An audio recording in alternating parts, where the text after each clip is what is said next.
गोर लगै छी। हम चमचम मैथिली गीत में अहाँ समस्त मिथिलावासी के स्वागत करै छी। तऽ आइ हम एगो राम विवाह के गीत कहै छी। भगवान जे 5 दिन के बाद जाइ छथि तऽ साइर सरहोज जे हुनका कहै छनि, आइ हम से गीत कहै छी। अहाँ सब ई गीत जरूर सुनब, देखब और हमर चैनल के सब्सक्राइब, वीडियो के लाइक जरूर कऽ देबै।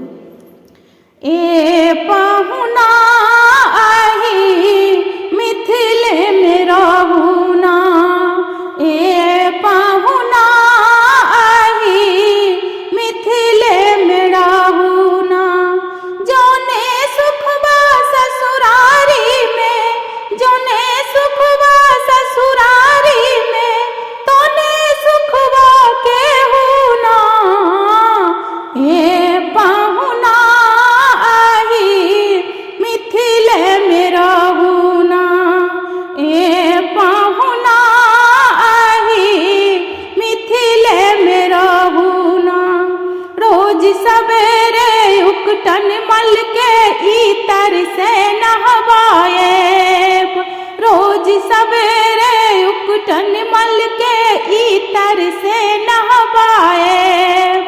1 महीना के भीतरे करिया से गोर बनाएब, 1 महीना के भीतरे करिया से गोर बनाएब। झूठ कहत ना पानी तनको, झूठ कहत ना पानी तनको, मौका एको देहू ना।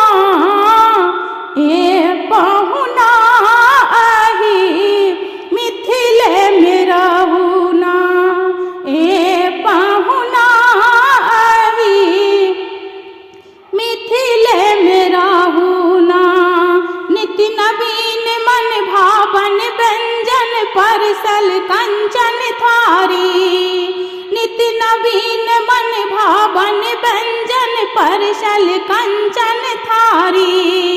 स्वाद भूख बढ़ जाई सरहोज के गारी, स्वाद भूख बढ़ जाई सुन साइर सरहोज के गारी। बार बार हम करब चिरौरी, बार बार हम करब चिरौरी, और किछु लेहू ना। ए पाहुना आही मिथिले में रहू ना, ए पाहुना आही मिथिले में रहू ना। कमला बिमला दूधमती में झिझरी खूब खिलाएब, कमला बिमला दूधमती में झिझरी खूब खिलाएब। सावन में